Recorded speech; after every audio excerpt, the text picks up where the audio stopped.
Souvent, vous faites une plongée, passez du temps en surface, puis planifiez vos plongées successives en fonction des limites sans décompression indiquées par votre ordinateur. Mais pas toujours. Il arrive en effet que vous connaissiez la profondeur et la durée que vous vous êtes fixée pour les deux plongées, et prévoyez donc votre délai d'attente entre les deux. C'est ce que l'on appelle trouver l'intervalle minimum en surface.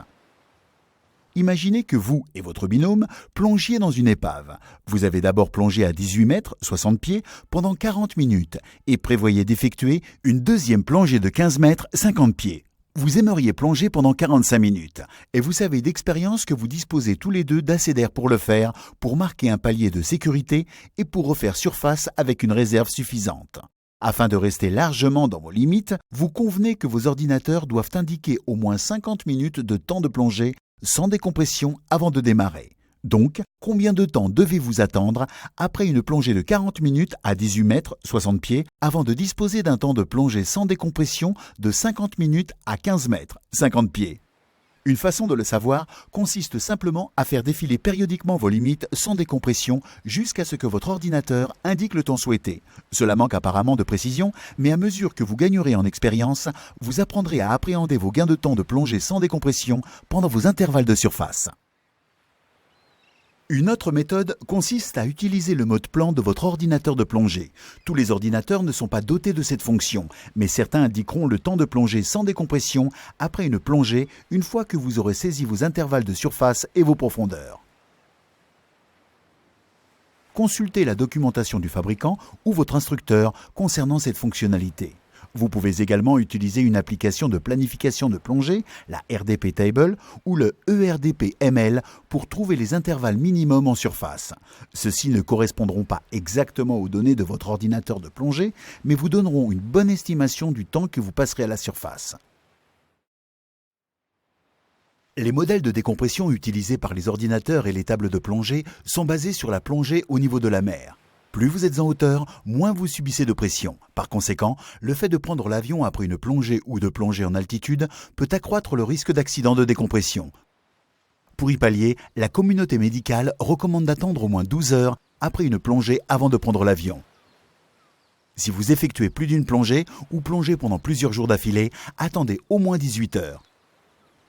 Les recommandations de vol après une plongée étant périodiquement réactualisées, veillez toujours à respecter les nouvelles recommandations. Vous devez appliquer les procédures de plongée en altitude sur les sites présentant une élévation d'au moins 300 mètres, 1000 pieds. Certains ordinateurs doivent être paramétrés pour la plongée en altitude, alors que d'autres s'ajustent automatiquement. Consultez la documentation de votre ordinateur. Avec la plupart des tables de plongée, vous utilisez une table spéciale qui convertit votre profondeur réelle en profondeur théorique qui est ajustée en fonction de la différence de pression. Votre instructeur vous aidera à configurer ces options si vous effectuez vos plongées en milieu naturel en altitude. Vous avez appris qu'il était important de maintenir votre température corporelle pour éviter le risque d'hypothermie et de plonger détendu pour éviter le risque d'épuisement. Le froid et les activités vigoureuses peuvent aussi accroître le risque d'accident de décompression. Même s'il est important d'éviter le froid et les plongées trop ardues, si vous avez plus froid ou faites plus d'efforts que prévu, faites preuve d'encore plus de prudence que d'habitude. À l'aide de la RDP Table ou de la ERDP ML, calculez la température ou le niveau d'intensité de votre plongée en ajoutant 4 mètres, 10 pieds, par rapport à votre profondeur réelle. Soyez particulièrement prudent avec vos paliers de sécurité. Si vous dépassez accidentellement une limite sans décompression, votre ordinateur indiquera les profondeurs et durées de palier de décompression d'urgence. Ne remontez pas au-delà de la profondeur indiquée pour le palier. Votre ordinateur indiquera quand vous pouvez remonter à la surface ou le palier suivant si vous devez en marquer plusieurs. Même s'il est important de marquer des paliers de décompression d'urgence, ne prenez pas le risque de tomber en panne d'air. S'il vous reste un peu d'air, marquez votre palier aussi longtemps que vous le pouvez, mais économisez suffisamment d'air pour remonter à la surface et sortir de l'eau. Une fois remonté, détendez-vous, respirez de l'oxygène d'urgence si vous y avez accès et restez attentif aux symptômes possibles d'accident de décompression.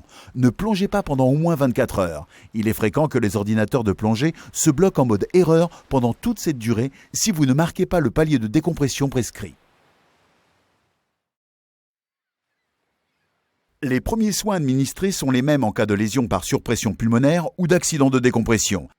Vous n'avez donc pas à vous soucier de faire la distinction si un plongeur a besoin d'aide. On parle dans les deux cas de maladie de la décompression ou de DCI. Suivez la procédure que vous avez apprise dans la section 3 pour aider un plongeur non réactif. Surveillez sa respiration et administrez-lui au besoin une RCP. Contactez les services d'urgence, y compris le cas échéant, les services d'urgence en plongée. Maintenez le plongeur allongé et administrez-lui de l'oxygène d'urgence. Couchez un plongeur non réactif sur le côté gauche en lui soutenant la tête comme ceci. Administrez-lui les premiers soins jusqu'à l'arrivée des secours. Dans presque tous les cas de DCI, le plongeur doit être remis sous pression et recevoir un traitement prolongé dans un caisson hyperbare. Les premiers soins et le traitement doivent être administrés au plus vite. Plus vite le traitement est commencé, moins le risque de séquelles permanentes est élevé.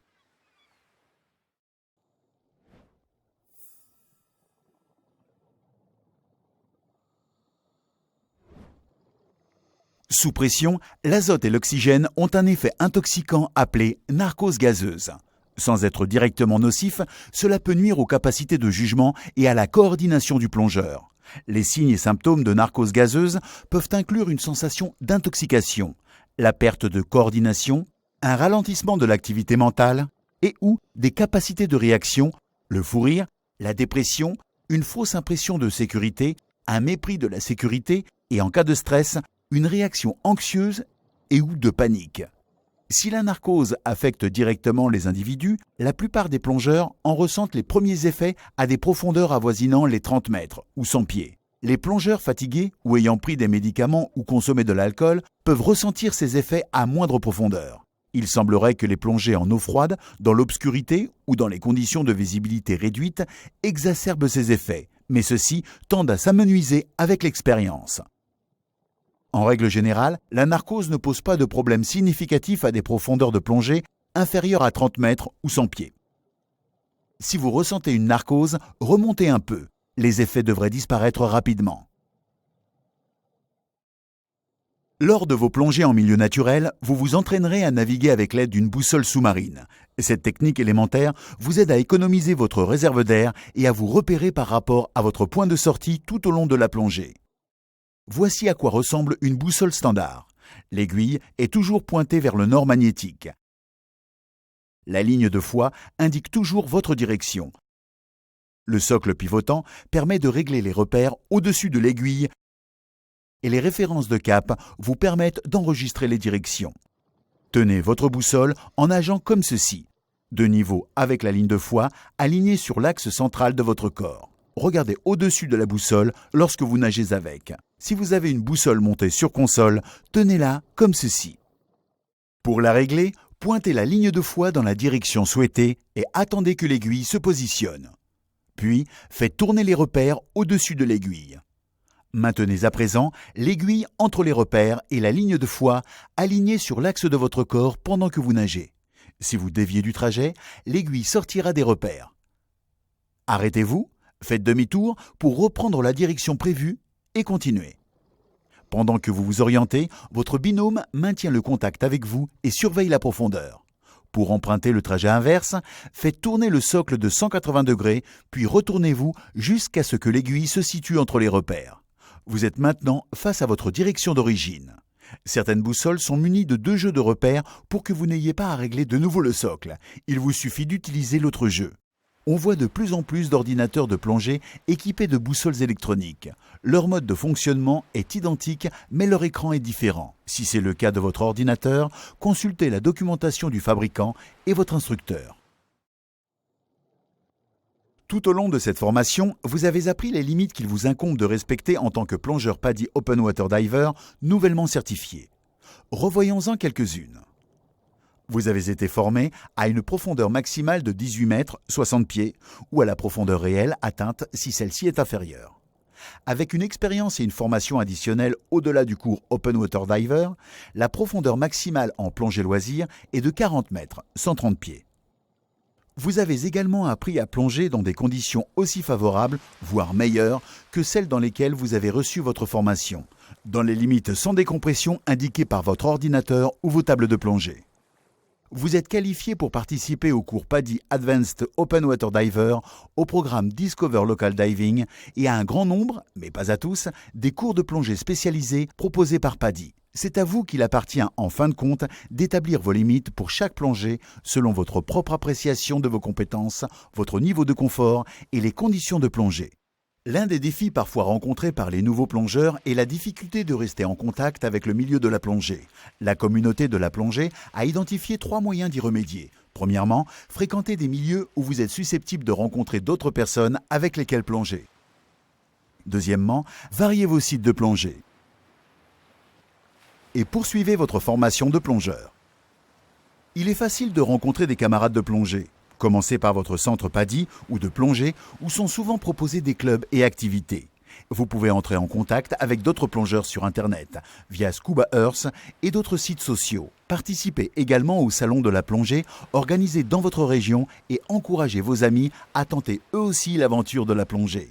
Les voyages de plongée en groupe sont aussi un excellent moyen de rencontrer d'autres plongeurs. Par ailleurs, il est probable que votre agence de plongée locale propose des excursions dans votre région ou ailleurs. Avec l'expérience, vous organiserez également vos propres excursions. Fixez-vous des objectifs de formation. Puis, prenez les cours qui vous intéressent et qui vous permettront d'atteindre ces objectifs. C'est un autre moyen de rencontrer d'autres plongeurs et il existe aussi de nombreux forfaits, voyages ou formations. On constate également que les plongeurs qui investissent dans leurs équipements sont plus susceptibles de continuer et en profitent davantage. Votre propre matériel est celui qui vous convient le mieux. Il vous va parfaitement et est adapté au type de plongée que vous aimez. Le système PADI de formation à la plongée vise à vous aider à plonger en toute sécurité, mais aussi à faire en sorte que la plongée soit une activité que vous appréciez à long terme. Ce système propose un parcours de formation clair avec des choix qui vous permettent de découvrir la plongée et de progresser en fonction de vos préférences techniques et géographiques.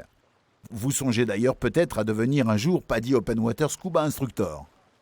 En poursuivant votre formation avec le système PADI, vous apprendrez de nouvelles techniques, rencontrerez de nouveaux camarades de plongée, découvrirez de nouveaux équipements et explorerez de nouveaux lieux et sites de plongée. Faites part de vos centres d'intérêt à votre instructeur ou agence de plongée, ou consultez régulièrement le site padi.com pour vous renseigner sur les nouvelles mises à jour de formation PADI et autres mises à jour.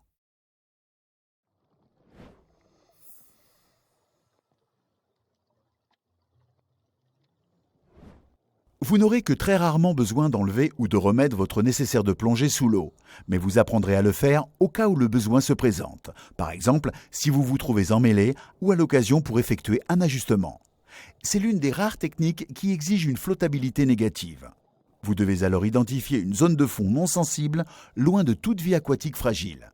La flottabilité négative, accompagnée d'une position agenouillée, vous aide à contrôler votre stabilité une fois déséquipé. En particulier si vous portez un gilet à lestage intégré. Plusieurs méthodes existent dont celle-ci. Si vous portez un gilet avec ou sans lestage intégré, de poids léger à modéré, dégonflez-le entièrement. Si vous portez beaucoup de poids dans un gilet à lestage intégré, vous pouvez laisser juste assez d'air pour pouvoir le manipuler. Une fois votre gilet dégonflé, agenouillez-vous en levant votre genou droit, comme ceci. Desserrez et détachez les sangles, puis enlevez votre équipement en commençant par le bras gauche. Cela est important pour maintenir votre détendeur en place. Maintenez votre équipement à la verticale en faisant attention à ne pas le lâcher. Posez-le immédiatement sur votre genou droit près du corps. Cela vous permet de maintenir le poids de l'équipement à un niveau nécessaire pour compenser la flottabilité de votre combinaison isotherme. Laissez en partie votre bras droit dans l'ouverture pour le contrôler. Vous pouvez entièrement enlever les deux bras et les poser à l'horizontale sur vos genoux si les conditions l'exigent. En sachant qu'il vous faudra les relever pour remettre votre équipement. Remettez votre équipement à la manière d'un manteau en commençant par le bras droit, là encore pour que votre détendeur reste en place. Tirez-le entièrement sur votre épaule droite de sorte que le poids vous stabilise. Il sera peut-être utile de tenir la bouteille par le bras avec la main droite et de vous pencher légèrement vers l'avant. Glissez ensuite le bras gauche. Avant de fermer les sangles, assurez-vous qu'aucun tuyau ou accessoire ne reste coincé. Le retrait et la remise en place des poids sous l'eau servent principalement à ajuster votre stabilité et votre poids.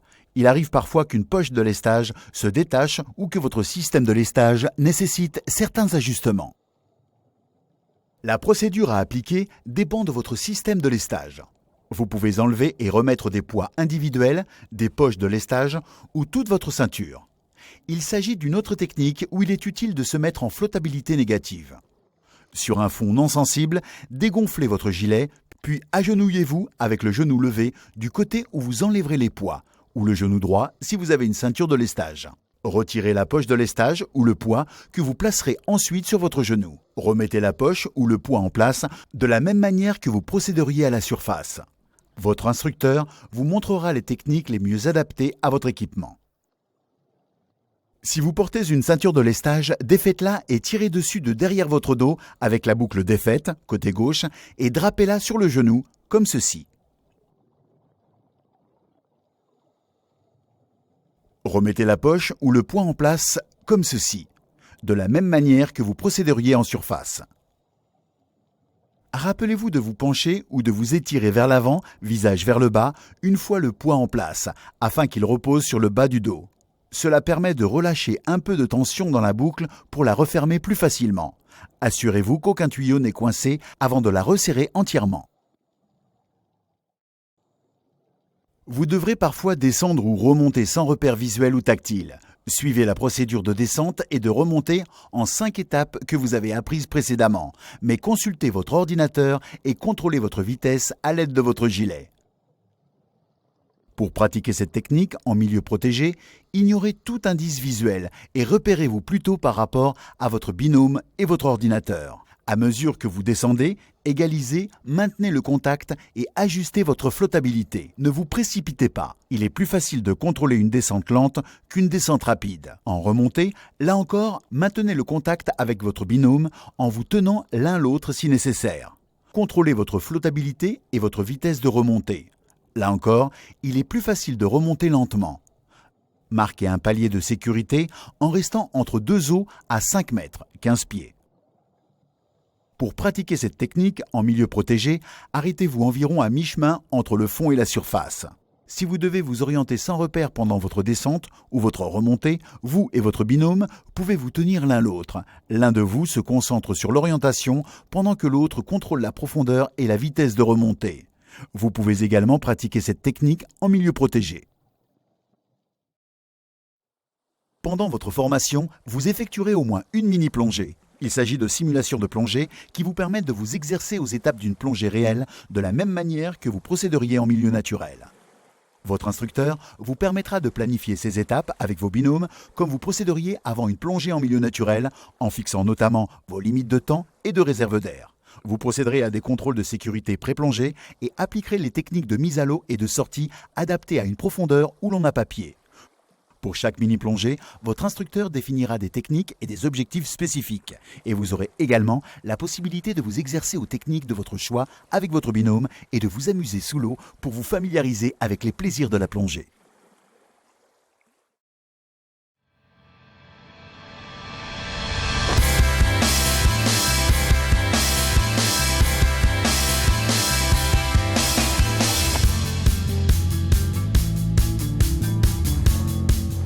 Apprendre à plonger peut comporter un certain nombre de difficultés, mais c'est aussi une source de découverte, d'enrichissement et d'excitation. À ce stade de votre formation, vous avez beaucoup appris sur la plongée et vous pourrez bientôt plonger en milieu naturel.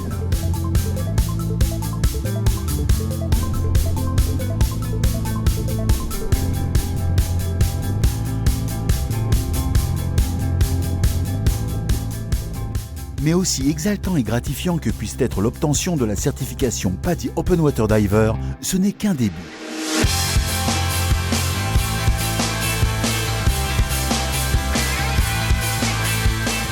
Plongez avec prudence, mettez en application vos acquis et continuez d'apprendre. Toute une vie d'aventure sous-marine vous attend.